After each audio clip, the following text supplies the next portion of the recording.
Sintetizando com Alê Moreno. No programa de hoje, eu gostaria de trazer para vocês algumas questões que ficaram vivas desde o encontro passado. O primeiro é que a gente, de maneira geral, traz para o processo de educação muitas camadas que nos distanciam daquele que é o mais importante, que é o estudante.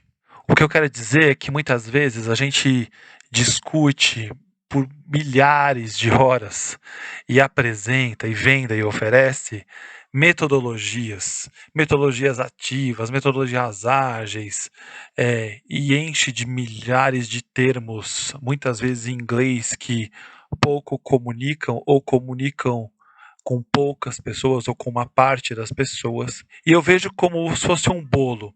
E que isso tudo é cobertura de uma espessa cobertura que nos distancia do centro, que é o estudante. A aprendizagem significativa é um convite a diminuir o volume de cobertura para a gente olhar para de fato o que importa.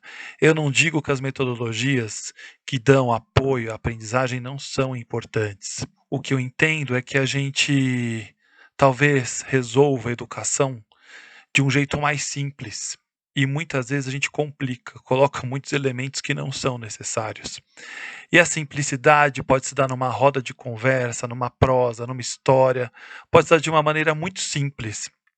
E essa simplicidade a gente foi perdendo ao longo do tempo. A simplicidade que eu falo aqui não é ser simplório, é pensar educação por uma perspectiva humanizada, é pensar educação como um processo relacional, onde o diálogo, onde o plural possibilitam o crescimento, a troca e milhares de possibilidades para todos aqueles que estão conectados e envolvidos. Eu quero contar uma história aqui para ilustrar um pouco dessa minha visão sobre educação e sobre principalmente essas questões dos termos em inglês. Acho que vale a pena.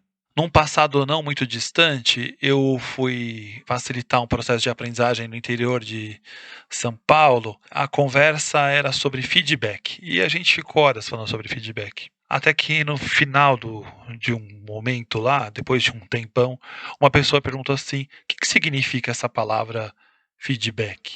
Daí eu entendi aquilo que estava sendo muito claro para mim, talvez para parte daquela plateia, daqueles participantes, não conversava com todos e com tudo.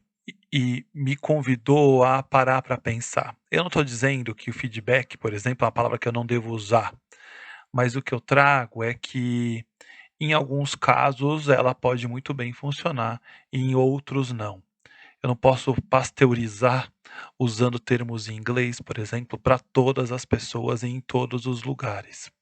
Num país, como eu disse no último encontro, com 70% de pessoas que não sabem português e matemática, eu quero que ela entenda inglês. Daí eu também fico aqui pensando e imaginando o quanto a gente não erra, e eu me coloco nessa história, quando a gente às vezes divulga programas chamando de lifelong learning, por exemplo, que eu poderia chamar de aprendizagem para a vida, por exemplo. Eu poderia facilitar algumas questões, eu não preciso distanciar. Eu fico lembrando de duas pessoas aqui que me inspiram. O Paulo Freire, né? Como que eu coleto o vocabulário local e construo educação a partir do vocabulário ali, daquela região. Ele tem a experiência de Angicos, que é uma experiência histórica e belíssima, e que se constrói educação a partir daquela realidade. E outra pessoa que eu penso, que eu lembro muito, que talvez alguns de vocês conheçam, era o Ricardo Boechat, né? O Boechat tinha essa história da simplicidade extrema na comunicação. Ele foi um super comunicador que dava notícias por vezes terríveis, mas de um jeito muito harmonioso, muito claro, e falava com todo mundo. Tem uma história do Boechat no livro do Eduardo Barão, que conta que quando o Boechat chegou em São Paulo, um apresentador do programa trouxe que uma avenida de São Paulo, o farol estava com amarelo piscante. E aí o Boechat falou: o que é amarelo piscante? Significa que o farol não está funcionando. E aí o Boechat disse: então por que você não fala que o farol não está funcionando? O apresentador justificou, dizendo que era um termo muito usado em São Paulo e que as pessoas entenderiam, mas o Boechat disse, quando eu penso em comunicação, eu tenho que falar para todos. E então, farol quebrado, provavelmente todo mundo vai entender. Amarelo piscante já é excludente. Eu acho que esse exemplo ilustra muito bem o que eu penso sobre educação. Se eu não conseguir e me esforçar para que nessa conversa essa educação não fale com todo mundo, essa educação provavelmente tem problemas e eu tenho que olhar para ela. Eu espero que vocês tenham gostado e agora eu convido vocês para escutarem o quadro Sintonize. Eu tenho 2 convidados hoje, o Sérgio Godinho, da Escola da Serra, e o Rafael Martins, da Escola Baquita de São Paulo. Sintonize. Bem-vindos ao quadro Sintonize. No programa de hoje, eu tenho 2 convidados que já estão no canal do YouTube da Cinstem, participaram de uma conversa longa sobre educação.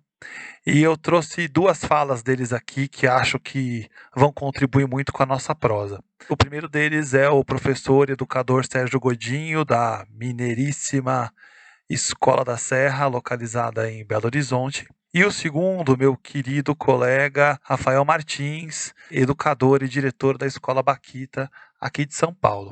E a minha primeira pergunta vai para você, meu caro Sérgio. O que é autonomia, na sua visão? O que é autonomia? Vem do grego, na verdade, né? Uma palavra composta em grego, autonomos. Auto, próprio. Nomos, regra. Então, autonomia, regra própria. E é interessante como que essa palavra que significa regra, que às vezes traz na cabeça da gente uma ideia de cerceamento, né? A regra limita, né? Mas como é que a gente associa autonomia com liberdade, não é mesmo? Você fala autonomia, todo mundo pensa em liberdade. Parece uma contradição, mas não é. Porque quando uma pessoa é capaz de definir para ela mesma, para si mesmo, as regras, as próprias regras, né? As regras de conduta, as regras que ela vai seguir para conviver de uma forma sadia com as pessoas, respeitando o espaço de cada um, né? Ocupando os espaços do mundo que ela tem direito de ocupar. Quando sou eu mesmo que defino essas regras, eu fico livre da imposição de regras pelo outro. Eu já pus as minhas regras, não tem que ninguém vir me falar o que eu tenho que fazer. Eu já mostrei que eu sei fazer. Então, por isso que a ideia de autonomia ela traz tanto essa sensação e esse sentido de liberdade, né? Então, assim, se uma escola consegue contribuir para que os seus alunos desenvolvam autonomia, a capacidade de se governar, de tomar decisões que façam sentido para os seus projetos de vida também, né, que sejam solidários, o que mais? Ele vai sozinho, ele não precisa de ninguém lá fustigando, né, para que ele siga. Uau, muito obrigado. É sensacional ouvir e entender essa sua perspectiva sobre autonomia, a qual eu compartilho e entendo que ela se estende para o universo corporativo também, porque a gente está falando de gente o tempo inteiro. Para continuar essa prosa, eu trouxe aqui o meu amigo Rafael Martins. Eu tenho uma conversa com o Rafa, assim como eu tenho com o Sérgio, uma prosa bem longa no YouTube. Para quem quiser ouvir, no canal da Cinti está lá disponível.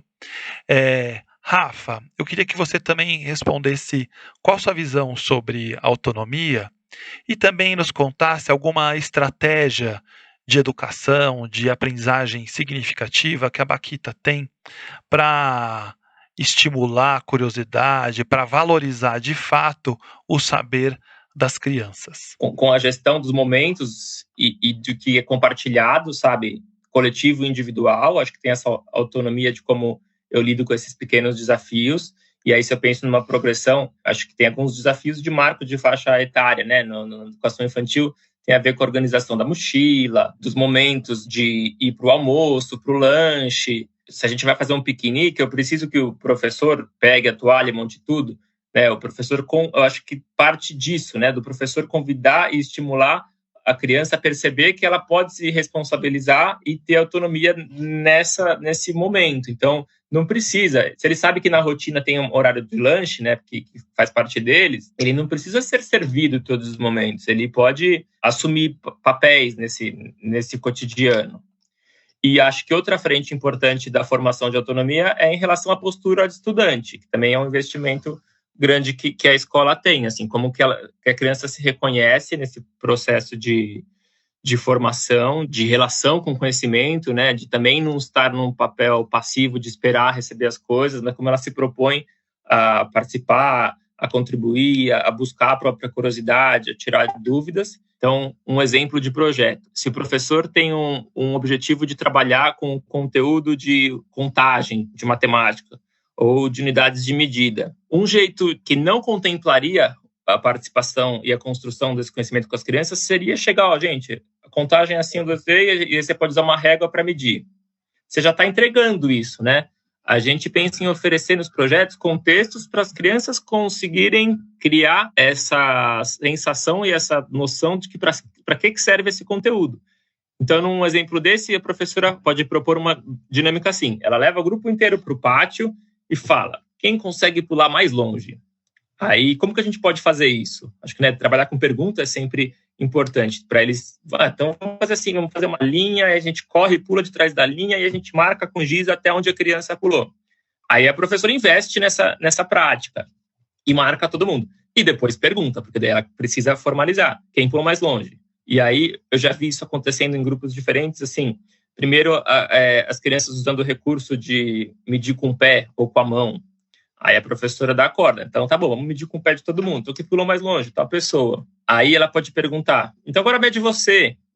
Aí uma pessoa diferente, com um pé de tamanho diferente, vai ter um outro resultado ali de quantidade, né? Porque depois, nesses momentos de intervenção, também a gente propõe muito registro. Então, uma pessoa que está medindo, normalmente tem sempre uma outra anotando, registrando, porque essa ação de você registrar a prática, acho que tem muito a ver com, né, uma formação de iniciação científica, de você fazer, experimentar, registrar, testar e experimentar. Mas aí, então, ela vai perceber que essa medida não convencional, ela funciona de uma certa forma, mas ela não é exata, porque o pé é diferente de uma pessoa para outra. E aí vira uma outra reflexão, até que sempre alguém tem uma experiência que fala, então, uma régua ou uma trena, uma fita métrica. E aí a gente passa, então, a usar esse material. E nesse caso, por exemplo, esse material, uma fita métrica tal, passa a ser um objeto de pertencimento do grupo, né? Todo mundo sabe que daí ela fica num espaço da sala, porque esse foi um conhecimento que eles já adquiriram e que eles podem usar em outros momentos, né? Às vezes estão numa outra atividade lá fora, montando blocos e tal, e aí surge essa necessidade de medir.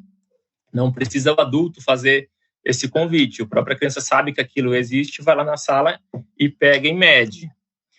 Eu acho que esse é um exemplo de uma atividade proposta pelo professor dentro de um conteúdo. Eu espero que vocês tenham gostado dessa prosa de hoje. Foi uma conversa muito boa, né? Entender o quanto que isso tudo também se conecta ao mundo do universo corporativo, o quanto é possível construir educação de adultos também por essa perspectiva e por essa visão do Sérgio e do Rafa. A gente se vê em breve. Siga a gente nas redes sociais, no Síntese_Educação, no canal da Síntese no YouTube e no Facebook, no Síntese Educação Corporativa. Grande abraço e até o próximo programa.